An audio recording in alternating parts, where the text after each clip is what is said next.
Radio Panama.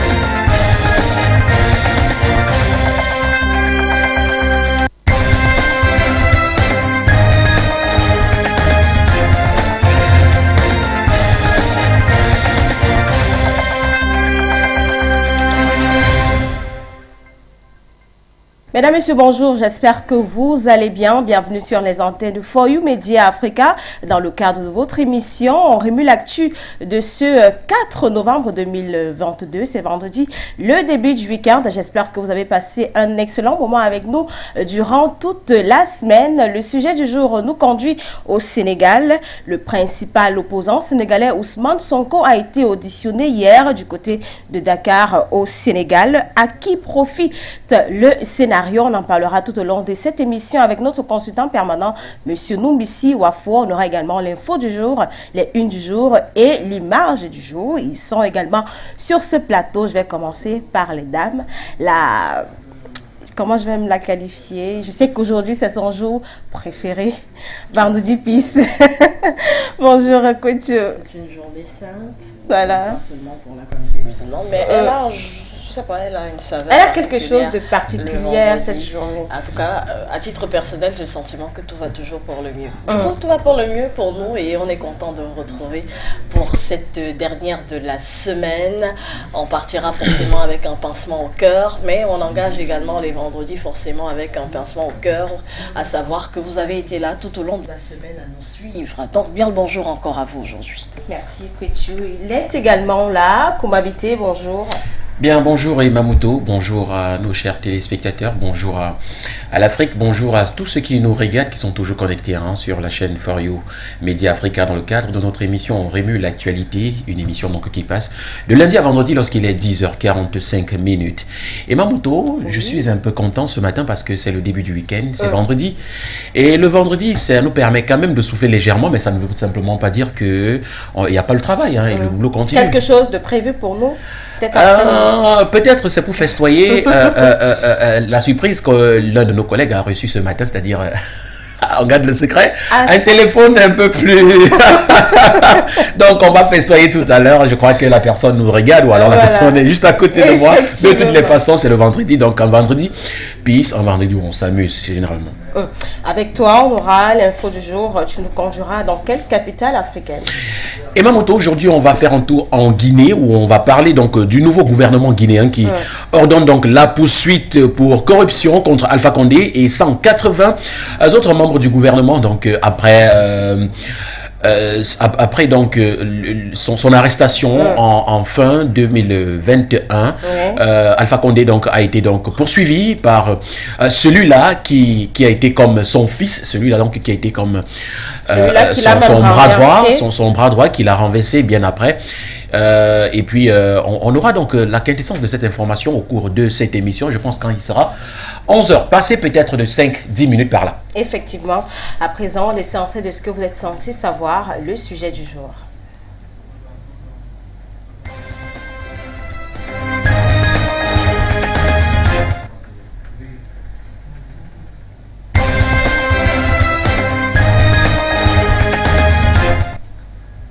Le sujet du jour nous conduit au Sénégal. Je vous l'ai dit tout à l'heure, le principal opposant sénégalais Ousmane Sonko et président du PASTEF a été auditionné hier du côté de Dakar au Sénégal. Et bien sous contrôle judiciaire depuis plusieurs mois, le maire de Ziguinchor et président du PASTEF Ousmane Sonko a été convoqué par le juge pour être auditionné dans l'affaire portant viol et menaces de mort dont l'accusatrice est une masseuse professionnelle, a dit ça. L'audition du président des PASTEF, les Patriotes, s'est déroulée sous haute vigilance jeudi selon la presse sénégalaise. L'affaire de viol et de menaces de mort pendante contre l'opposant sénégalais Ousmane Sonko est relancée. Convoqué par le juge d'instruction Oumar Maham Diallo, le mis en cause a été attendu le jeudi 3 novembre 2022.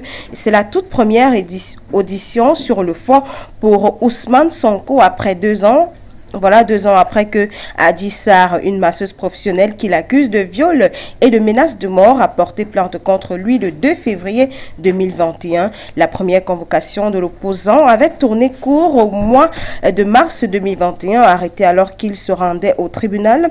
Ousmane Sonko avait été accusé de trouble à l'ordre public et placé en garde à vue. Son incarcération avait entraîné plusieurs jours de violation. Voilà. Et bien hier jeudi, alors qu'il devrait se rendre devant le juge, les accès au tribunal étaient filtrés et les blindés de la gendarmerie se sont déployés à Dakar près des lieux stratégiques et notamment aux abords du domicile d'Ousmane Sonko dans le quartier Cité Cœur Gorgie. Tout était surveillé de près, a confié une source sur place. Pour l'heure, voilà, Ousmane Sonko a déclaré: mon audition a pris fin et s'est très bien déroulée. Voilà, c'était juste après l'audition. Cependant, la gendarmerie de Macky Sall et Moussa Fall a entendu que je sois dans le bureau du doyen des juges avec mes avocats pour kidnapper tous les éléments de ma sécurité, a-t-il également déploré.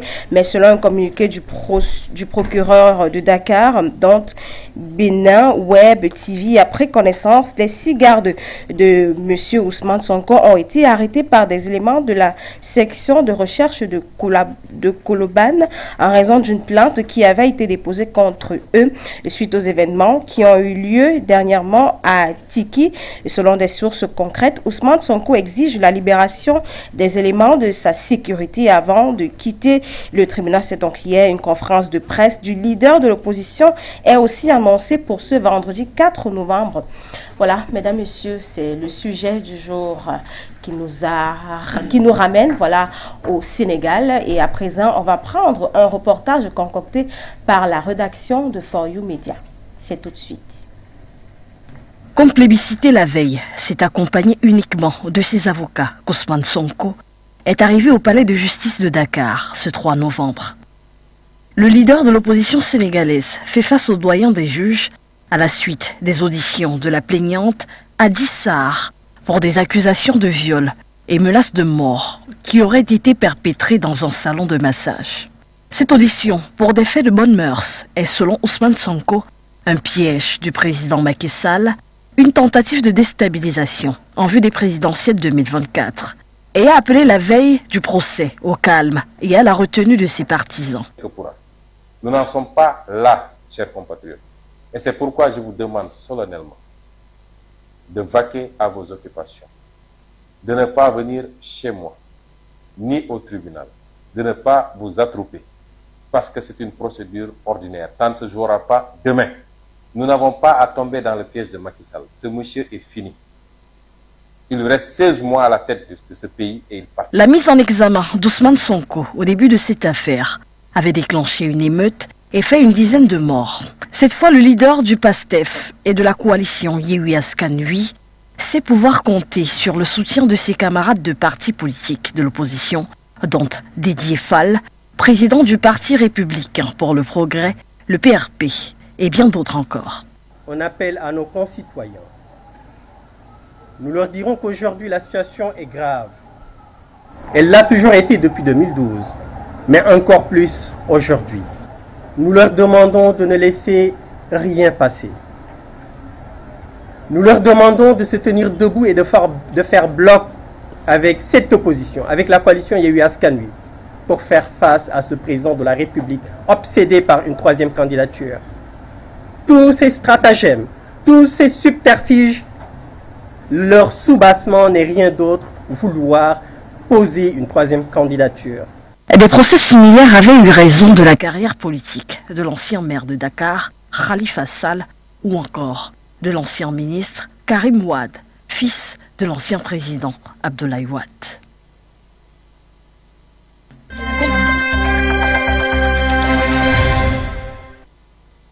Merci à la rédaction de For You Media pour ce magnifique reportage. Tout à l'heure, on aura l'analyse de notre consultant permanent, M. Noubissi Wafo. Mais avant, je me retourne vers vous, Kwechu. Ousmane Sonko, principal opposant sénégalais, qui est président du PASTEF, a été auditionné hier du côté de Dakar. Il est accusé de viol et de menaces de mort. Vous y croyez, Kwetu? Alors, que des histoires en dessous de la culotte se retrouvent au centre d'affaires politiques, chose assez étonnante. C'est déjà arrivé effectivement, mais ça a toujours l'art quand même de prêter presque au rire, parce que l'on évoque quand même des enjeux au sommet de l'État et donc l'avenir d'un pays, et que cela s'en retrouve entaché par des faits divers. C'est vraiment terrible ce qui se passe au Sénégal. Alors, Adji Sarr, une jeune masseuse d'un salon de beauté, qui se retrouve donc a accusé celui qui est un candidat sérieux, si ce n'est le plus sérieux, au présidentiel de 2024 au Sénégal. Juste une coïncidence ou simplement une histoire, une tentative à déstabiliser et à entacher l'image du candidat. Et si c'est le cas, à qui ça profiterait le plus? J'ai presque envie de dire, suivez mon regard. Allez-y donc au sommet de l'État sénégalais. Donc Ousmane Sonko qui dément toute implication donc dans cette affaire. Sweet Beauty, donc l'affaire Sweet Beauty du nom de l'Institut de beauté où travaillait donc Adji Sarr, cette jeune femme qui l'accuse donc de ces faits. Aujourd'hui, on a non pas seulement Ousmane Sonko et tout son bastion, donc le PASTEF, pardon, mais on a toute une coalition du Yewwi Askanui et de bien d'autres encore de partis d'opposition. On a pu l'écouter à l'extrait dans ce reportage, qui tire la sonnette d'alarme quant à dire à l'opinion publique: il y a une volonté derrière cette affaire et nous faisons bloc. Nous faisons bloc et il ne faut pas s'attarder à ce détail pour peut-être avoir une issue défavorable pour notre candidat aux prochaines présidentielles de 2024. Également, Ousmane Sonko qui estime que c'est un piège de la part donc du parti au pouvoir, question d'entacher son image, et on sait ô combien un candidat qui va aux élections avec une image déjà pas crédible, qui ne bénéficie pas de l'assentiment ou alors du capital sympathie des votants, forcément ça va tourner au vinaigre. Donc une attitude quand même des plus salutaires et qui témoigne quand même de l'enjeu qui est des plus importants pour Ousmane Sonko. C'est cette sortie qu'on a pu écouter également la veille de son procès, c'est-à-dire le 2. Il a tenu à faire une sortie télévisuelle d'ailleurs, qui a été partagée même sur les réseaux sociaux, tant qu'à avertir ses partisans, à dire: je ne veux pas de soulèvement populaire, parce que finalement je pense que c'est l'intention qui est cachée derrière, qu'il y ait encore davantage de morts, parce qu'il faut rappeler qu'en mars 2021, lorsque cette affaire donc a surgi et qu'avait donc été interpellé Ousmane Sonko, tous ses partisans étaient donc sortis de masse. Il y avait eu tout un mouvement de foule et une dizaine de morts sur le carreau et plusieurs blessés. Donc aujourd'hui, il était clairement question de faire montre de plus de maturité de la part d'Ousmane Sonko quant à dire: je vais y aller seul. Et les images justement de son arrivée au palais de justice de Dakar hier témoignent encore de ce qu'il a, de ce que ses partisans ont compris finalement, le message qu'il envoyait. Outre un grand cortège de journalistes et autres blogueurs du Sénégal qui accompagnaient donc son véhicule, le véhicule le transportant, lui et ses avocats, on n'a pas vraiment vu de personnes autour de lui. Si ce n'est peut-être lors de sa sortie de ce palais de justice, où on a vu quelques personnes quand même de ses partisans l'encourager. Donc il y aurait forcément, s'il faille absolument qu'on trouve quelqu'un à qui profiterait ce malaise ou alors ce besoin d'entacher l'image d'Ousmane Sonko, on irait forcément au sommet de l'État. On irait au sommet de l'État et des affaires de bonnes mœurs, des affaires de mœurs en dessous de la ceinture, qui rappellent quand même ce qui s'était passé il y a quelques années avec d'autres opposants qui, eux, ont vu leur carrière politique mise entre parenthèses. J'évoque par là l'ancien maire de Dakar, Khalifa Sall, qui lui également s'était retrouvé empêtré dans des procès, toujours autour des mœurs et de sa vie privée, qui lui finalement aujourd'hui est presque passé aux oubliettes, et on a clairement mis un bloc un poids sur sa carrière politique qui faisait qu'il ne pouvait plus avancer.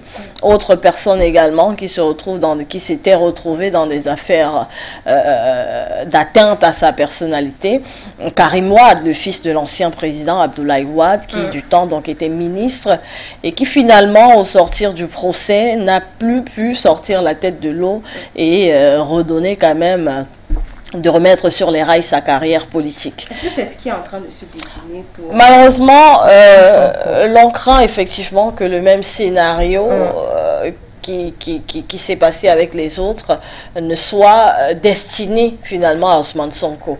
Lui forcément qui tire des leçons de ce qui s'est passé avec les autres et entend peut-être déjouer cette offensive qui pèse sur son endroit, parce que comment ça se comprend que lorsqu'il est vraiment, j'ai presque dit, au sommet de sa gloire, qui est très populaire au niveau popularité, atteint les sommets, se retrouve entaché dans son élan par une histoire à n'y rien comprendre. En tout cas, il y a également, ça aussi il faut le relever, une petite pastille de l'opposition quand même qui estime que voilà, il faut qu'il réponde de ses faits parce que personne n'est au-dessus de la loi et ce n'est que légitime. Donc il est face à la loi et vivement qu'il y ait plus d'éclairage dans cette histoire et qu'on puisse se concentrer sur des faits assez probants, assez importants finalement pour l'avenir du Sénégal, c'est-à-dire les prochaines échéances présidentielles. Les législatives déjà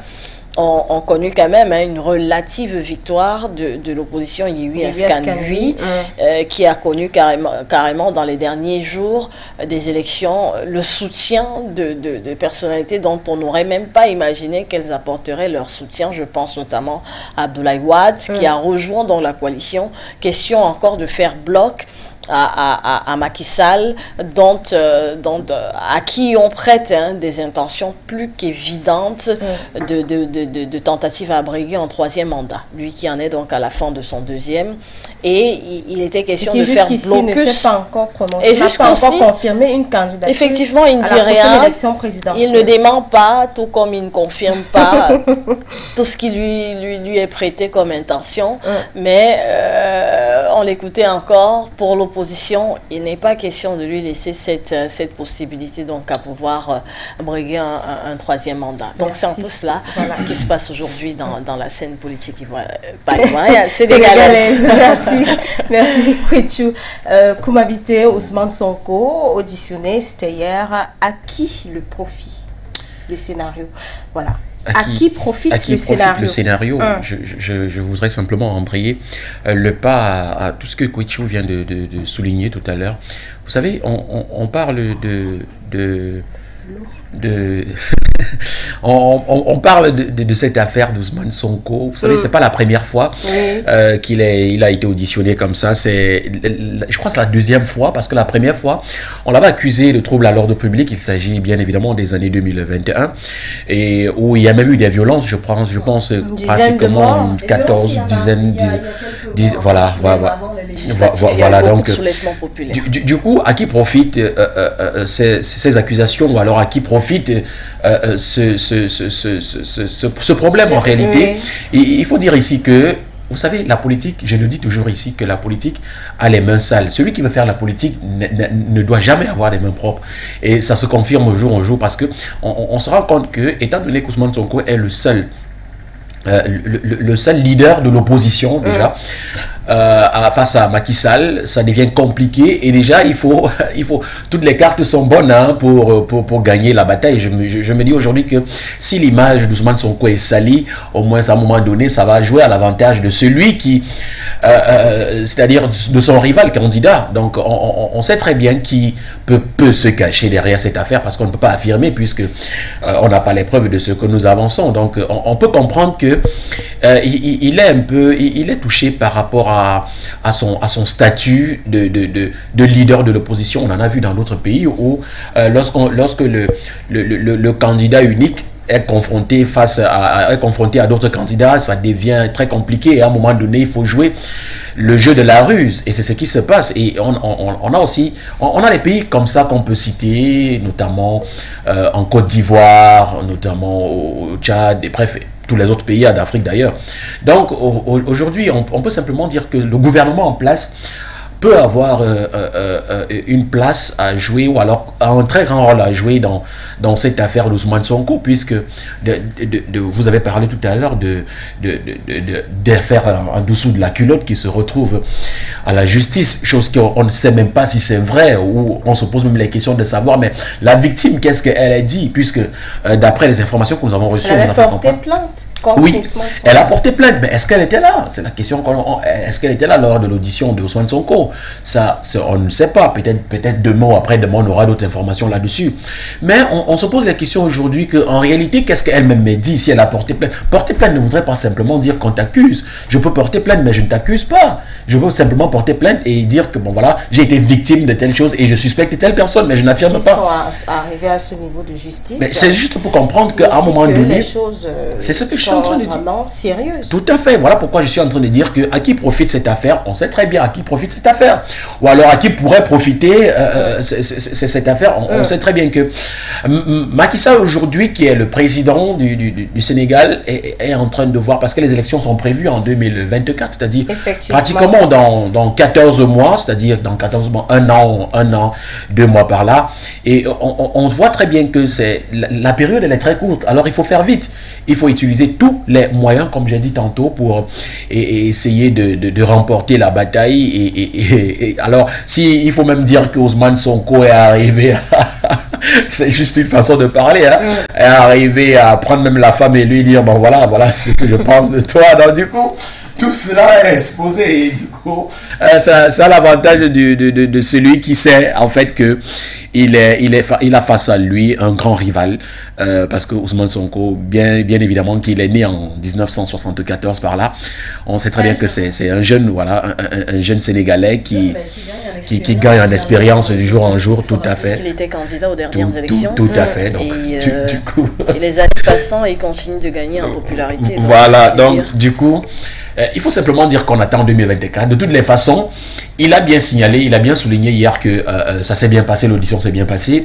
Il a donné les preuves qu'il avait et on sait très bien que, on espère que la justice sénégalaise pourra donc prendre cela en considération et donner le verdict qui est donc qui sera positif peut-être en faveur d'Ousmane Sonko et Mamouto. Merci Koumabité, sans plus tarder, on reste avec vous pour l'info du jour de ce jour.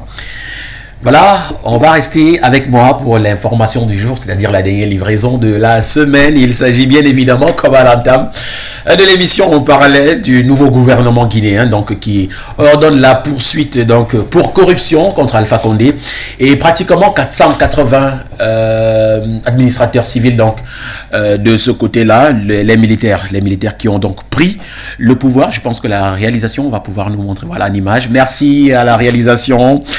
Les militaires donc ont pris le pouvoir par la force il y a donc un an. On fait donc la lutte contre la corruption, réputé donc endémique en Guinée, l'un des grands combattants donc proclamés, et de nombreux anciens responsables sont déjà détenus dans ce cadre. Mais dans sa lettre publique adressée donc jeudi aux procureurs généraux, le ministre de la Justice franchit donc une nouvelle étape parce qu'il vise nommément donc l'ancien chef de l'État. Il s'agit bien d'Alpha Condé, celui-là qui a donc dirigé la Guinée de 2010 à 2021, pratiquement 11 ans.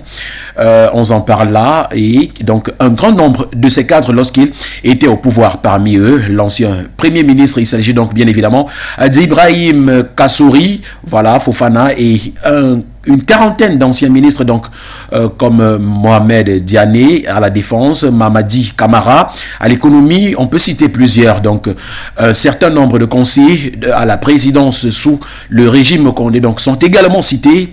Par là, au total, on parle donc de 188 personnes nommées donc qui seront donc jugées par la justice guinéenne. Les informations nous font donc comprendre ici que leurs comptes sont donc gelés, indique le document. Donc ce n'est pas la première fois que des poursuites sont donc engagées contre l'ex-président Alpha Condé, mais qui est donc âgé de 84 ans, mise en cause donc en mai dernier pour des faits présumés, notamment l'assassinat d'actes et torture, enlèvement et viol dans ce pays où la répression des manifestations politiques est donc souvent brutale. Et Mamuto, voilà donc Alpha Condé qui ma foi, une fois de plus, mis sous les feux des projecteurs. Il s'agit bien évidemment de celui-là qui a dirigé donc la Guinée-Conakry pendant pratiquement 11 ans. Il s'agit de 2010 à 2021. Cet homme qui a donc été évincé par celui-là même qu'on connaît, l'homme fort de la Guinée. Présentement, je vous laisse le soin de donner son nom. Voilà. Donc, Mamuto, est-ce que vous pensez qu'aujourd'hui, vraiment, c'était nécessaire de poursuivre encore Alpha Condé, étant donné que Mamadi Doumbouya est donc devenu l'homme fort de la Guinée-Conakry aujourd'hui? Est-ce que vous ne pensez pas que cet investissement sur la justice ne pourrait peut-être pas être injecté peut-être ailleurs, c'est-à-dire peut-être dans l'économie du pays? Tout le monde se pose la même question. Voilà. Qu'est-ce que Mamadi Doumbouya gagnerait à éjecter peut-être beaucoup d'argent à des problèmes, voilà, qui ne seront pas bénéficiaires pour le pays, au lieu de se concentrer sur ce qu'il a promis lorsqu'il prenait le pouvoir? Est-ce que ce n'est pas une embrouille pour le président Mamadi Doumbouya? Au lieu de se concentrer, il y a actuellement le procès du 28 septembre 2009 qui se déroule depuis le 28 septembre 2022 du côté de la Guinée-Conakry. Tout à fait. Se concentrer sur des choses concrètes qui pourront apporter des solutions bénéfiques pour le pays, l'économie du pays, la sécurité du pays. Je pose beaucoup de questions. Ce qui se passe avec le président Mamadi Doumbouya, Kouétiou. Vous également, vous posez cette question-là. Qu'est-ce que le président Mamadi Doumbouya gagnerait? Qu'est-ce que la Guinée gagnerait à faire condamner, ou alors à condamner Alpha Condé, celui-là même qui est déjà évincé, qui n'a plus aucun pouvoir sur la législation guinéenne aujourd'hui? Est-ce que vous pensez que c'est vraiment nécessaire de le poursuivre aujourd'hui, étant donné qu'on sait très bien qu'en Afrique, parce qu'il faut le dire haut et fort, que la corruption, tant que ce phénomène n'est pas éradiqué, alors on va continuer toujours à vivre ce genre de situation, c'est-à-dire le chaos dans l'Afrique? Alors, je pense que ça aurait été salutaire si déjà d'autres de ces promesses peut-être pas de campagne, mais une fois avoir pris le pouvoir avait déjà été quand même réalisées. Là, on a le sentiment d'un rétro-pédalage parce qu'il y a des enjeux beaucoup plus importants, effectivement. La sécurité déjà, parce qu'on voit encore beaucoup de manifestations. Le FNDC qui ne relâche pas, ou encore d'autres. D'ailleurs, le FFC, je crois, un truc comme ça, voilà, qui également entend monter au créneau. Est-ce qu'il n'est pas des questions quand même beaucoup plus importantes que cette bataille acharnée contre la corruption? Mais ce n'est pas pour autant quand même qu'il faille donner l'impression que c'est pas un combat légitime, parce que dans de telles enquêtes ou dans de tels procès, il est question simplement de couper des branches qui seraient peut-être encore en action. On a actuellement le procès effectivement de Moussa Dadis Camara, qui doit répondre des faits de massacre, de mort de plusieurs Guinéens lors de cette cérémonie où l'armée avait ouvert le feu sur des manifestants au stade des martyrs de Conakry. Donc, il est important, effectivement, pour avancer quand même, de combler ou alors de traiter les blessures du passé. Et donc, Alpha Condé fait partie de ces blessures, mais ma foi, il est des combats ou du moins des blessures beaucoup plus vives, beaucoup plus sanglantes, qui doivent d'abord être soignées avant que de se retourner vers l'arrière et essayer de comprendre un peu ce qu'il en est. Parce que Alpha Condé vient fraîchement d'être débarqué du pouvoir et peut-être il y a une intention manifeste à peut-être couper les bras potentiellement de certains de ces éléments qui seraient encore en activité, sans toutefois qu'on ne sache qu'ils jouent des espèces de cheval de Troie pour essayer de déjouer le colonel Mamadi Doumbouya de ses projets à venir. Donc, c'est légitime, mais le timing pour moi n'est pas bien choisi. Voilà, c'est que mon avis, effectivement. Voilà, et Mamouto, peut-être pour finir, hein, pour terminer avec l'information du jour, c'est simplement pour dire que, selon moi, je pense aujourd'hui que les Africains gagneraient à avancer et laisser derrière eux c'est certain, comme on appelle réellement les jugements derniers. Parce que vous savez, qui tue par l'épée finit toujours par mourir par l'épée, parce que hier c'était Alpha Condé, avant Alpha Condé c'était quelqu'un d'autre, et vous voyez donc lorsque la fin d'un président approche, il y a toujours cette espèce de poursuite judiciaire. À un moment donné, on se dit simplement que ça profite beaucoup plus aux Occidentaux, puisque sont eux qui gagnent. C'est plus juste pour montrer qu'en réalité, en Afrique, la seule chose qui gouverne là-bas, ou alors la seule chose qui est la chose la plus reconnue, c'est les détournements, c'est la corruption, c'est tout ce qui va avec. Bref, c'est tous ces phénomènes, ces fléaux sociaux, tout ce qui va avec, et tout ce qui est mauvais. Donc, moi, je pense qu'aujourd'hui que Alpha Condé, il est présentement là où il est. Je pense que le gouvernement guinéen gagnerait mieux à le laisser partir. Il a pratiquement 85 ans déjà, parce qu'il a 84 ans déjà, donc pratiquement 85 ans, et quand même à moins 15 ans pour atteindre un siècle, c'est pas quand même donné à n'importe qui. Oui, c'est vrai. Il a peut-être détourné, il a peut-être été l'homme le plus corrompu de la Guinée.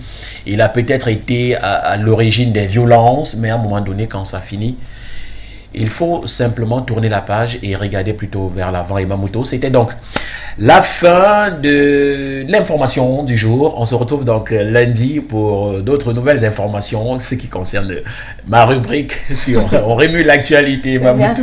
Merci Komabité, tu as toujours des informations fraîches pour nous. Nous te remercions et nous avons hâte de te retrouver dans l'info du jour lundi prochain. On se retourne maintenant vers Kouitou pour les unes du jour. J'espère que notre Aluida Info est de retour ce jour. Non, il n'y aura pas. En tout cas, on ne commence pas avec du Aluida. On verra bien si à la suite vous aurez votre Aluida. Voilà. Mon Aluida qui est devenu le vôtre finalement. Alors, bienvenue simplement si vous nous prenez à l'instant à notre tour d'horizon des unes. On fait donc le tour des médias africains et panafricains. Question simplement de vous donner le meilleur de l'actualité telle que traitée par ces médias. Alors, on débute notre tour d'horizon avec Jeune Afrique ce matin. Jeune Afrique et un gros plan sur un sujet politique, notamment au Burkina Faso. 10 choses à savoir sur qui est l'M Apollinaire de Tabela.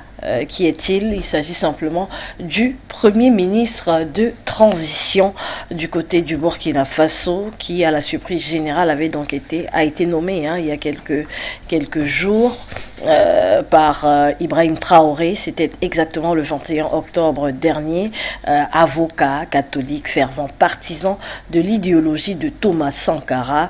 Il est un iconoclaste, nous fait savoir donc Jeune Afrique, qui revient donc sur 10 grands points, 10 choses à savoir sur sa personne, sur la personne de qui est l'M Apollinaire. Je vous invite vivement à y faire un tour. Vous apprendrez notamment qu'il a été séminariste, un nom également qui a été amélioré parce que son nom complet du Premier ministre, Kelem de Tabela Apollinaire Joachimson. Voilà, un hommage à son père qui était notamment un enseignant et le secrétaire général de la section locale d'une organisation catholique. Donc, côté cour comme côté jardin, vous avez le portrait du nouveau Premier ministre du côté du Burkina Faso. Après le Burkina Faso, on s'intéresse au Sénégal à l'instant. Avec cette image d'Ousmane Sonko, une information traitée par le quotidien.sn, un site donc d'information sénégalais, affaire Sweet Beauty, l'audition de Sonko terminée, des éléments de sa garde arrêtés. Voilà l'audition donc qui aura fait moins de 4 heures hier, 3 novembre, d'Ousmane Sonko, est déjà attendue donc sur le fond du dossier par Le doyen des juges, il a donné sa version sur les accusations de viol et menaces de mort portées donc à son encontre. Mais cette audition est terminée, mais déjà le leader du PASTEF, les Patriotes, est toujours dans l'enceinte du palais de justice hier lorsqu'il demande la libération de certains de ses éléments de garde mis aux arrêts après son arrivée au tribunal de Dakar. Voilà. Au moment donc des faits, il s'agissait, on en parlait du moins au conditionnel, il s'agirait d'éléments restreints affectés donc au convoi d'Ousmane Sonko, ces gardes qui auraient été interpellés suite à des affrontements qui ont eu lieu lors du Némékou Tour à Tchiki dans le département de Mbou au Sénégal. Ces affrontements donc, qui ont opposé des éléments de la sécurité d'Ousmane Sonko à quelques membres de l'Alliance pour la République de Mbour. Une bagarre donc qui aurait fait plusieurs blessés et qui aura donc valu à cette garde rapprochée d'Ousmane Sonko d'être mis aux arrêts. En tout cas, c'est une actualité qui fait suite au procès d'hier qui était très très médiatisé du côté du Sénégal. Après le Sénégal, on s'intéresse à l'actualité du côté du Burkina Faso avec le Faso.net. Burkina, le gouvernement dénonce des propos mensongers de JA et RFI sur le recrutement de VDP. Voilà, c'est donc dans une déclaration, il faut le préciser, en date d'hier, du 3 novembre, que le gouvernement burkinabé a dit regretter les commentaires de la Radio France Internationale qui citant notamment Jeune Afrique, qui soutiennent qu'alors que les groupes d'autodéfense et les VDP recrutent majoritairement au sein de la communauté Mossi, les groupes djihadistes, eux, puissent donc largement dans la communauté Peul. Selon les autorités burkinabées, ces propos mensongers et sans fondement relèvent d'une actualité fiction qui n'est que le fruit de l'imaginaire des rédactions donc de ces deux journaux. Voilà, je vous invite vivement à y faire un tour sur le Faso.net où on a donc le communiqué daté d'hier et qui est donc signé du porte-parole du gouvernement. Le courrier y est encore à lire pleinement. Voilà, c'est sur le Faso.net. Alors, on poursuit notre tour d'horizon de l'actualité, cette fois-ci au Cameroun, avec le journal à capitaux publics, le Cameroun Tribune, parution de ce jour, 40 ans. 40 ans en référence aux années déjà du président Paul Biya au pouvoir à la tête du Cameroun, 1982, donc 2022, le 6, ce sera dimanche, et déjà on prend l'avance quant à revenir sur les grands points du président Paul Biya à la tête du Cameroun. En 4 décennies, quelles auront été les actions, ou du moins les grands points, les grands axes de Paul Biya au pouvoir? C'est à lire donc dans le Cameroun Tribune qui accorde une spéciale du journal à cette actualité. Allez, c'est à lire dans Cameroun Tribune. La même actualité également traitée par le quotidien Mutation. Paul Biya, la fête du trône. Voilà, une titraille également qui fait un clin d'œil aux fans de la série Game of Thrones. Voilà, il est donc question de trône. La fête du trône se célébrera le 6 novembre prochain. Le chef de l'État et ses partisans célèbrent 4 ans de magistrature suprême dimanche. À cette occasion, donc 10 Camerounais de la génération Renouveau donnent leur perception de ce long règne. 3 pages accordées à cette actualité donc dans la parution de Mutation de ce 4 novembre. Voilà, les pages 7, 8 et 9 en kiosque. Vous avez la possibilité bien sûr d'avoir teneur de cette actualité. Alors pour sortir, Mouto, Aluida Info. Merci. Aluida Info pour sortir donc du côté du Tchad. On reste en Afrique centrale. Le Premier ministre admet des erreurs ayant conduit au 20 octobre.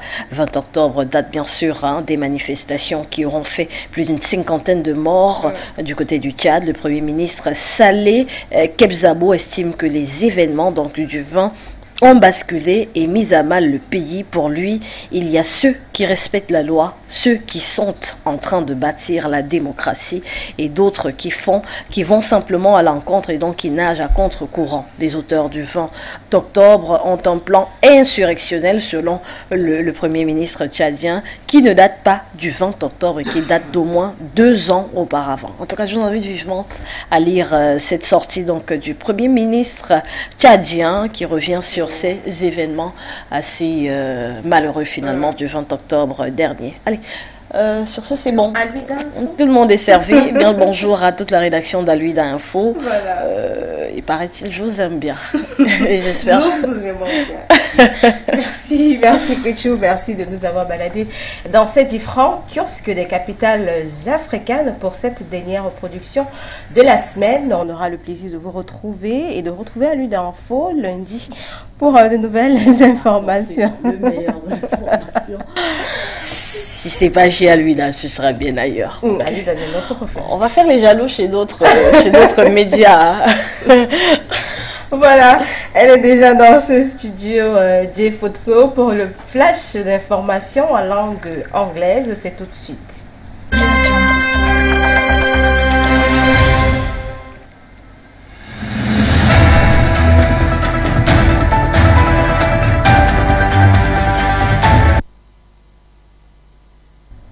Ladies and gentlemen, welcome to the last edition of the week of News Brief over For You Television. J Futso is my name. Without transition, let's go to Cameroon in Central Africa to talk about the celebration of the 14 years in power of the President Paul Biya.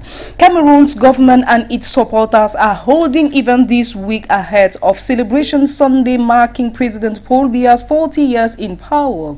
Meanwhile, opposition parties are holding rallies calling for the 89-year-old Biya to change what they say are unfair election laws. On Thursday in Nangaiboko, on the outskirts of the capital city of Yaoundé, supporters of Biya sang that Cameroon has remained one, undivided and prosperous despite the numerous challenges the Central African state has faced since Biya became president in 1982.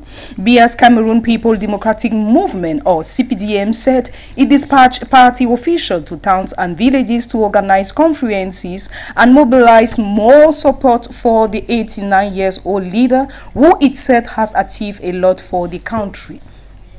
We just move away to Senegal to see how the opposition leader claims innocent in rape case. Senegal's main opposition leader and presidential candidate Ousmane Sonko has claimed his innocence as he made his first court appearance in Dakar on Thursday to respond to accusation of rape.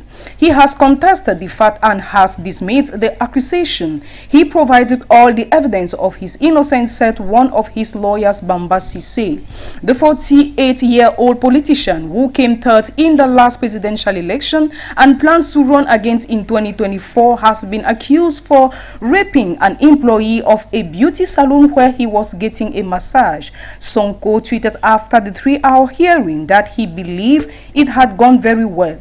Sissé described the case as the state conspiracy, a claim made repeatedly by the opposition leader, and said that it should be dropped. Now we are talking about AGOA. The U.S. will exclude Burkina Faso, a blow for the Burkinabe textile sector. United States will exclude Burkina Faso from the trade agreement linking the world leading power to African countries. The White House announced on Wednesday, justifying this decision by the lack of progress towards a return to democracy after the 2 coups of military state in the country since the beginning of 2022. Another blow in perspective for the textile and derogatory sector of Burkina Faso. I made this decision because I have determined that the government of Burkina Faso has not established or made continuous progress towards establishing respect for the rule of law and political pluralism, element necessary within the framework of the AGOA program. African Growth Opportunity Act justified the American President Joe Biden in a letter sent to the American Congress. The exclusion of the West African country will be effective on January 1st, the letter said. Finally, we go to United Kingdom. The affair or the case court fined Glencore must pay out $2 billion for bribing African officials. A London court approved on Thursday a confiscation order of £93.5 million against the British subsidiary of mining and trading group Glencore for 7 bribery offenses in relation to its oil operation in Africa. Judge Peter Fraser approved the confiscation order against Glencore Energy UK Limited at Southwark Crown Court. On Wednesday, Britain's Serious Fraud Office told the court that Glencore Energy UK Limited paid millions of dollars in bribes to officials in 5 African countries. Employees or agents of the firm used private jets to transfer cash to part of the bribes, prosecutor said. And on that, we put a close to this edition of the news, the last one of the week. Stay tuned with On Remue l'Actu.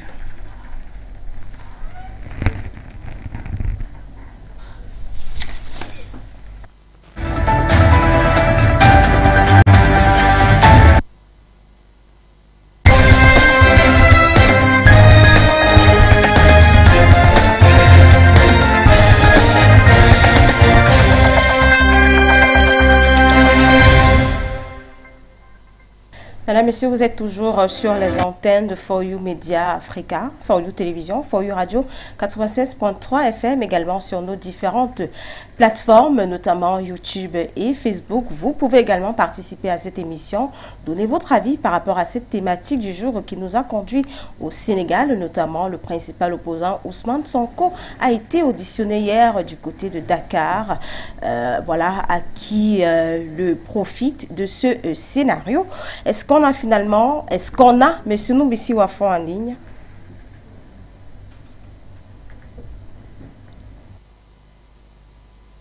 Avant de prendre notre consultant, on va prendre ce petit extrait de l'avocat d'Ousmane Sonko qui qualifie ces accusations. Bon, il pense que ces accusations est un complot pour mettre Ousmane Sonko à l'écart du champ politique. On écoute cet extrait et on revient.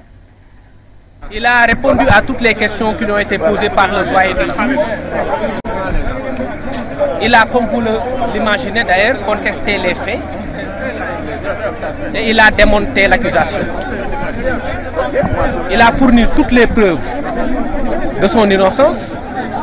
Et cette audition était une audition classique. C'est tout à fait normal dans le cadre d'une procédure pénale. Et maintenant, nous allons continuer la procédure judiciaire qui n'en est pas encore à son terme. Et c'est important de relever que le juge d'instruction n'a aujourd'hui aucun moyen de renvoyer l'affaire en jugement. Donc nous escomptons un non-lieu total par rapport à ces faits qui sont des faits inexistants, qui ont été la source d'un plan ourdi par des personnes tapées dans l'ombre qui ont voulu simplement éliminer un adversaire politique.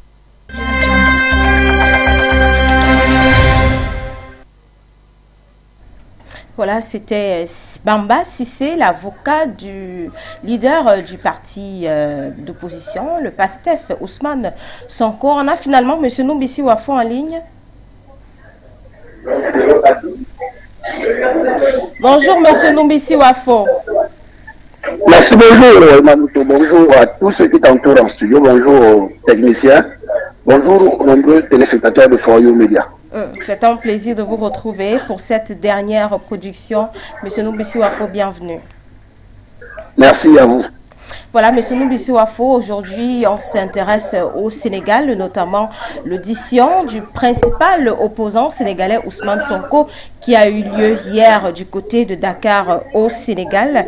M. Noumbissi Wafo, est-ce que vous pensez que ce procès n'est pas un complot, comme l'a dit l'avocat d'Ousmane, ces accusations, comme l'a dit l'avocat d'Ousmane Sonko, Bamba Sissé, est un complot pour le mettre à l'écart du champ politique, ou alors mettre à l'écart de la présidentielle de 2024 du côté du Sénégal? Ça a tout l'air d'un complot, évidemment. Et cela surprendrait que ce ne soit pas un complot. Vous savez, le monde politique, il est fait aussi de coups bas. Il est fait de messes de minuit, il est également fait de coups tordus. Et quand on regarde l'ensemble de l'Afrique et ce que nous appelons les démocraties à l'africaine, on se rend compte qu'il y a une véritable opération de musulmans de tous ceux qui peuvent faire de l'opposition véritable. On peut même dire la même chose pour le cas spécifique du Sénégal et de Macky Sall. Je voudrais dire que Macky Sall est au pouvoir depuis 2012. Et quand Macky Sall arrive au pouvoir, il a devant lui un mandat de 7 ans qui devrait en principe s'achever en 2019. Et pour arriver à véritablement avoir les coulées franches, Macky Sall s'attaque directement à ses opposants les plus farouches. Et ses opposants les plus farouches à cette époque-là, c'est Karim Wade, le fils de l'autre, et c'est Khalifa Sall. Les deux passent par la prison. Ils sont donc de fait complètement hors course pour ce qui est de la présidentielle de 2019. Alors, il arrive donc au présidentiel et il passe dès le premier tour avec un peu plus de 58% des voix favorables. Celui qui le suit s'appelle Idrissa Seck. Et le troisième qui arrive, c'est Ousmane Sonko, justement. Oui. Juste après cette présidentielle, il va phagocyter son second immédiat dans ce qu'on appelle la majorité présidentielle. Évidemment, pour le rendre désormais complètement inoffensif d'un point de vue politique.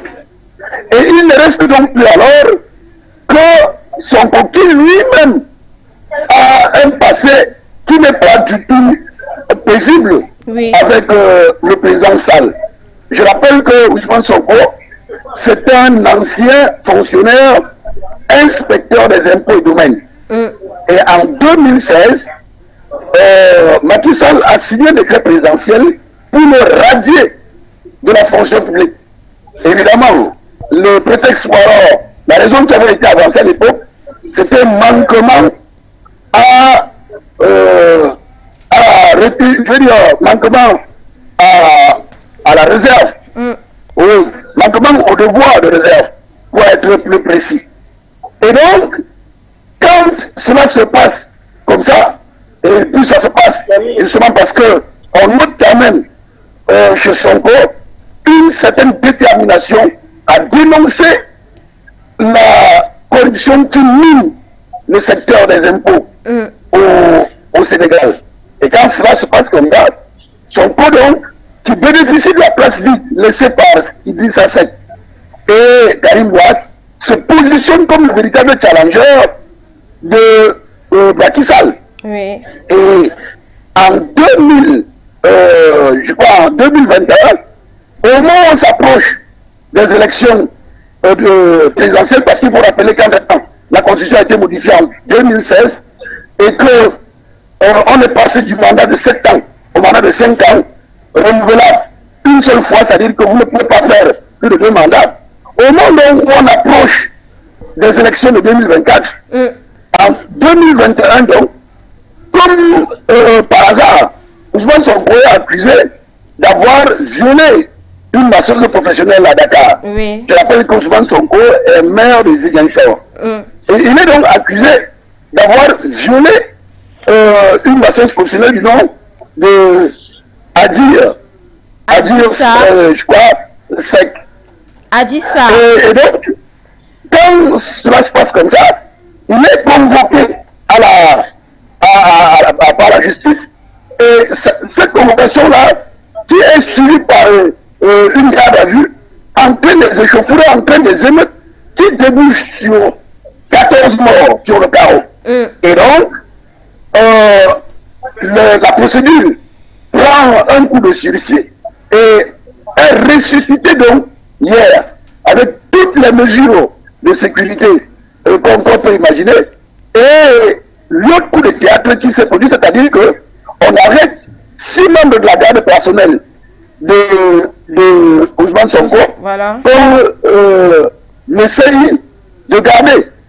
Donc voilà un tout petit peu planter le décor. Quand vous voyez tout cela et vous vous rendez compte que Macky Sall est quand même à 2 mandats et qu'il ne peut pas être autorisé à en faire un 3e dans un contexte sous-régional qui bouillonne de la contestation des troisième mandats, même si son cas à lui, Macky Sall dit que la refonte de la Constitution, la révision de la Constitution en 2016 a mis tout le monde sur la même ligne de départ, il reste que c'est une tactique politicienne qui a pour ambition de briguer un troisième mandat en violation de la Constitution. Il faut également relever que Macky Sall lui-même, qui au moment où il prenait les rênes du pouvoir, avait combattu le troisième mandat de Wade, avait dit à cette époque-là qu'il n'entendait pas faire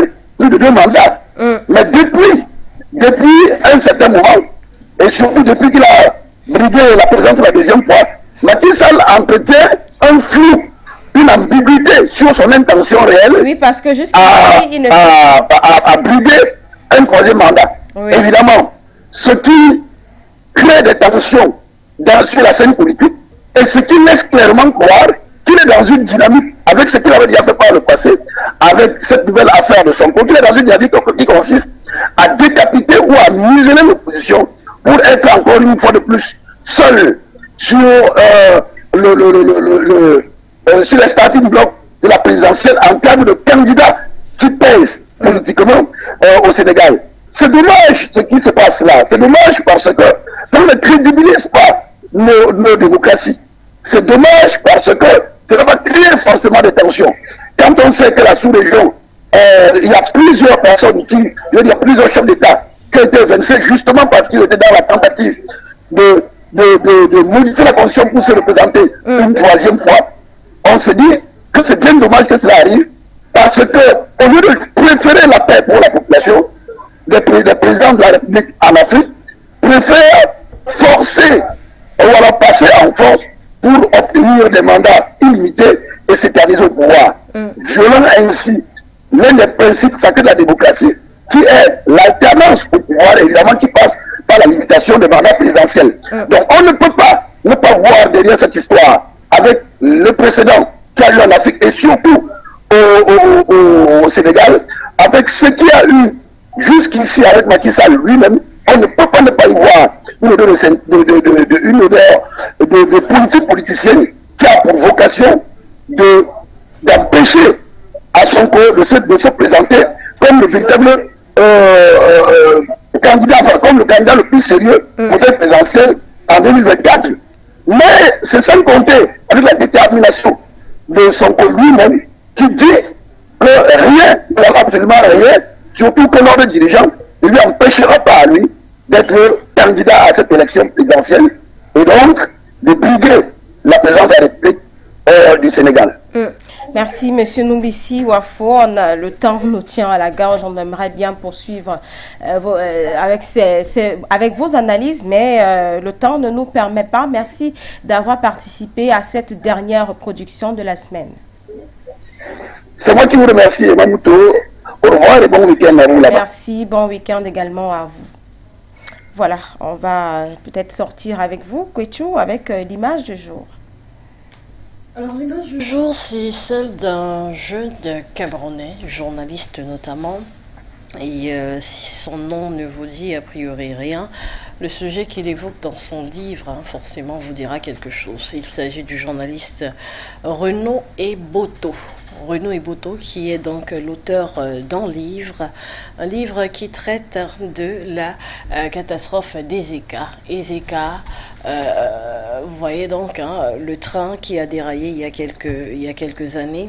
Alors, pourquoi est-ce qu'on évoque Renaud Eboto? Simplement parce que l'on a appris il y a quelques semaines notamment, et on peut voir une image, que la dédicace du roman avait purement et simplement été annulée dans les instituts français du Cameroun, particulièrement à la branche de Yaoundé. C'était le 20 octobre dernier, et depuis lors, l'actualité a donc défrayé assez la chronique sur les réseaux sociaux. Alors, on apprenait donc simplement que le livre porte atteinte aux intérêts de la France, du pays donc d'Emmanuel Macron au Cameroun.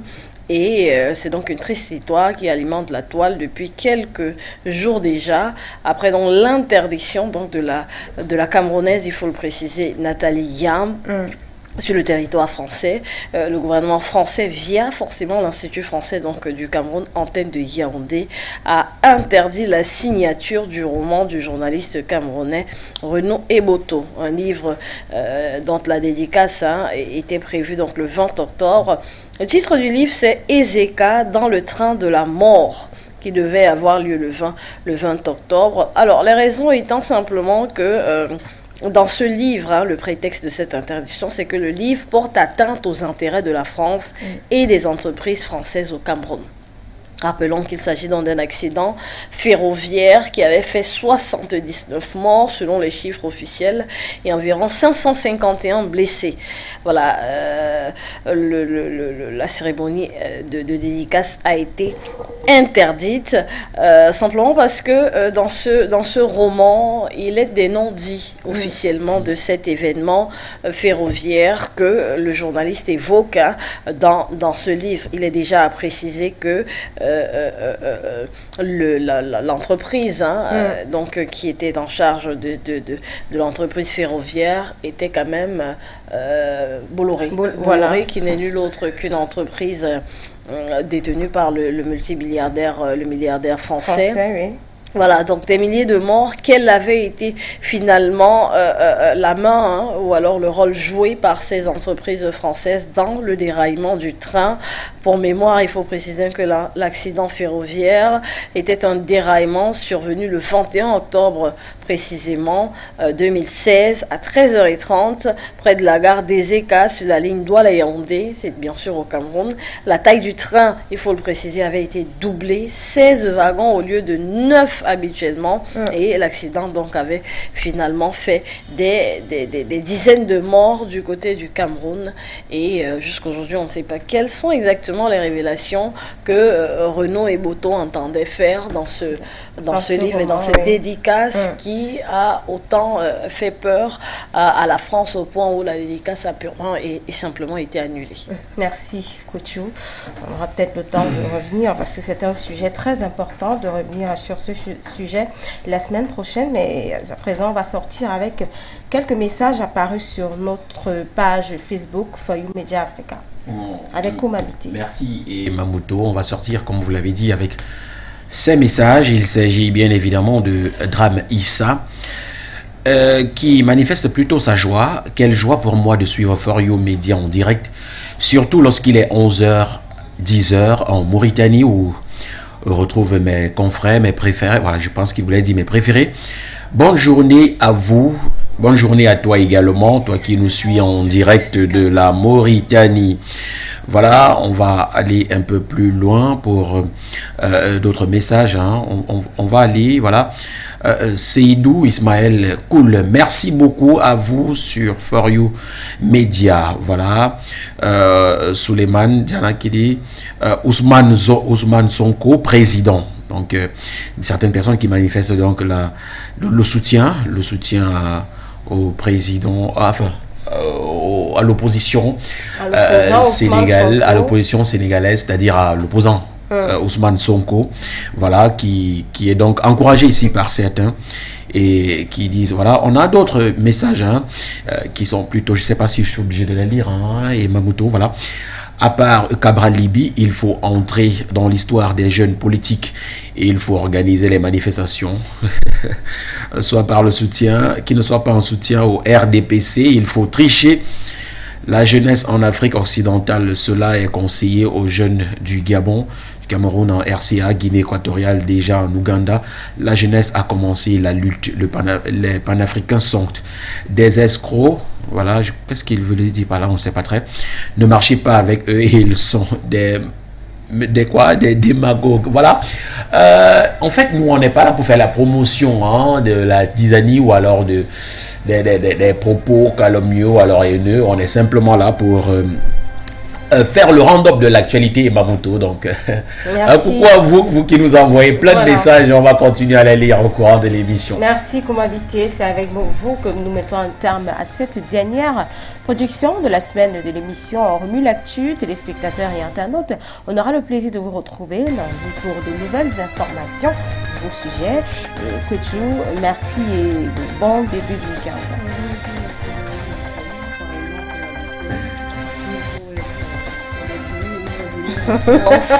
Au silence lundi. J'espère que vous serez dans les bruits. Merci, Koumaté. Bon début de week-end. Merci, bon début de week-end à toi et Mamuto et aussi à nos chers téléspectateurs. Voilà, mesdames et messieurs, restez en compagnie de nos programmes qui se poursuivent. Bon début du week-end à vous.